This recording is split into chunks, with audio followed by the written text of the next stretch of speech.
Hey everyone, and welcome back to the channel. Today, we're embarking on an epic journey back in time to explore one of the most influential civilizations in human history, the Roman Empire. How did a small city-state on the Italian peninsula grow to dominate the known world? And how did such a mighty empire eventually crumble? Grab your popcorn, because this story has it all: ambition, conquest, innovation, betrayal, and lessons that still resonate today. Our story begins around the 8th century BC with the legendary founding of Rome by Romulus and Remus. For its first few centuries, Rome was a monarchy, but in 509 BC, the Romans overthrew their last king and established a republic. This was a game changer.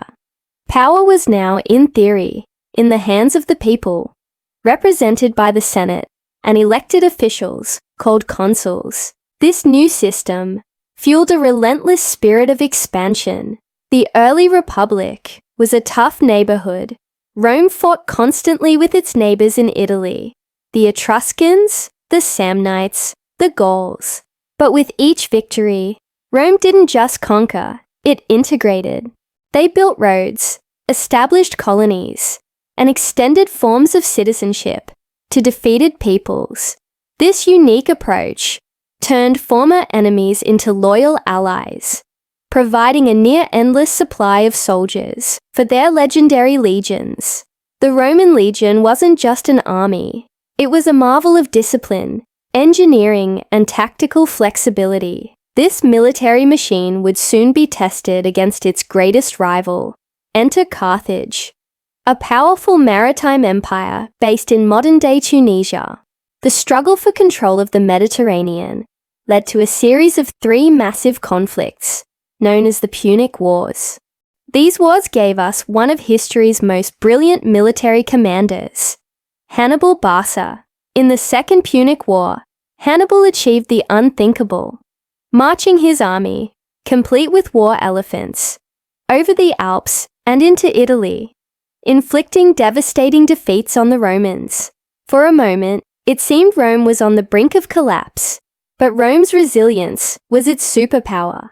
While Hannibal rampaged through Italy, the Roman general Scipio Africanus took the fight directly to Carthage, forcing Hannibal to return home to defend his city. At the Battle of Zama, Scipio defeated Hannibal, ending the threat once and for all. With Carthage neutralized, Rome was the undisputed master of the Mediterranean, which they aptly called Mare Nostrum, our sea. The century that followed saw Rome's influence explode. They conquered Greece, the cradle of Western philosophy and art. They absorbed territories in North Africa, Spain, and the Near East. Wealth, slaves, and new ideas flooded into Rome. But this rapid expansion came at a cost. The republican system, designed for a small city-state, began to buckle under the weight of a vast empire. The immense wealth corrupted politics. Powerful generals like Marius and Sulla used their loyal armies to seize power, leading to brutal civil wars. The gap between the super-rich elite and the impoverished masses grew wider, sparking social unrest. The Republic was dying, and from its ashes, one man would rise to forever change the course of Roman history: Gaius Julius Caesar. Caesar was a brilliant general, a charismatic politician, and a gifted writer. His conquest of Gaul, modern-day France, made him incredibly wealthy and popular with both the people and his soldiers. The Senate, fearing his power, ordered him to disband his army. Caesar's response: he famously crossed the Rubicon River with his legion, a direct act of treason that plunged Rome into another civil war. He defeated his rival, Pompey the Great, and returned to Rome as the most powerful man in the world.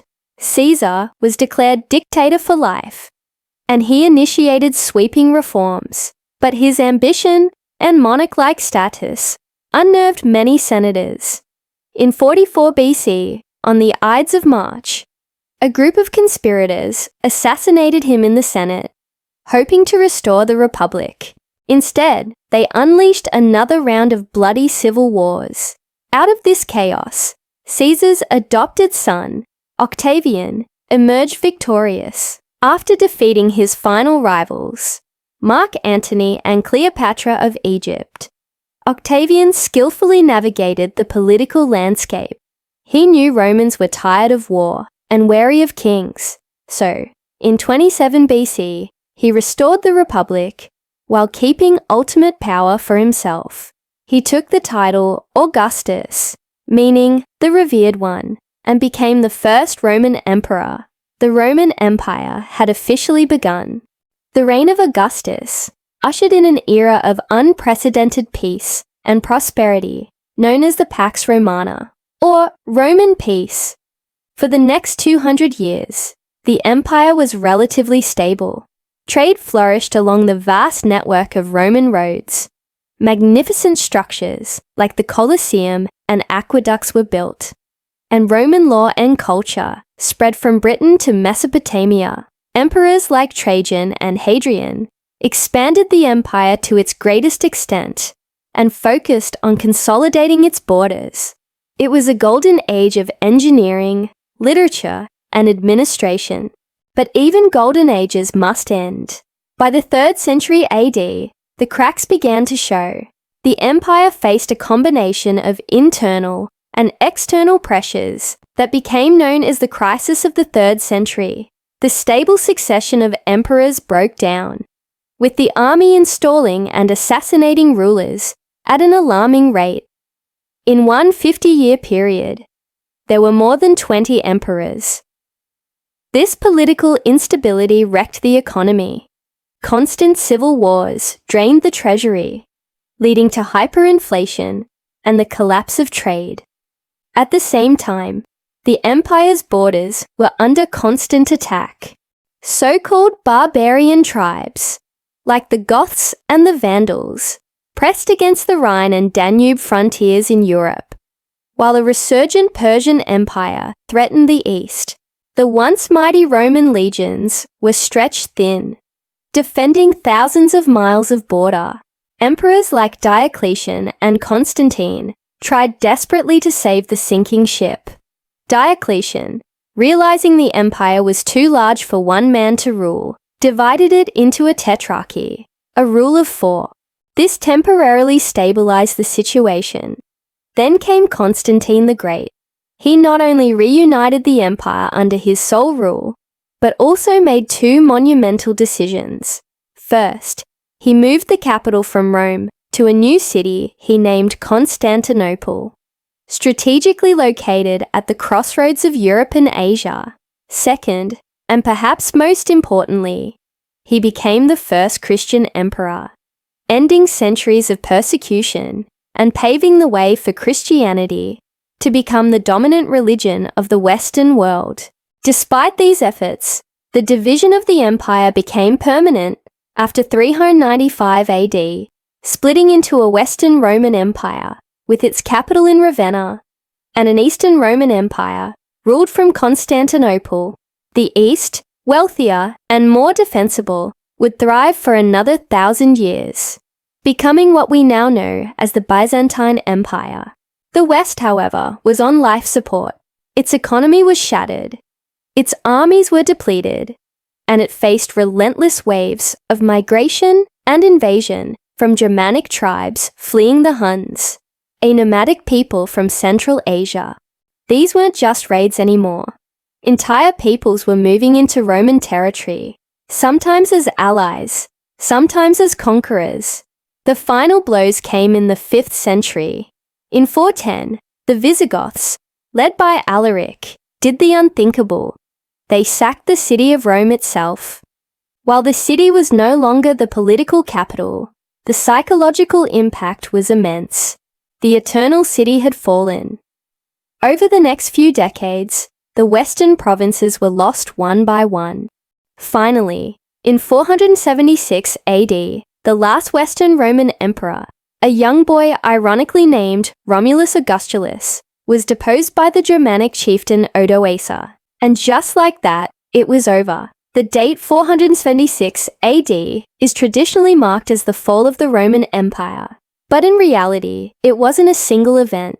It was a long, slow decline, a death by 1,000 cuts, caused by political instability, economic collapse, overexpansion, and relentless external pressure. The legacy of Rome is all around us. It's in our languages, like Spanish, French, and Italian, which evolved from Latin. It's in our legal systems, based on principles of Roman law. It's in our architecture, our engineering, and our ideas about republican government. Rome's story is a powerful reminder that even the greatest empires are not eternal, but their impact can echo through millennia. What do you think was the most important factor in Rome's collapse?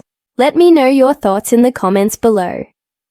It's a debate that historians have had for centuries, and there's no single right answer.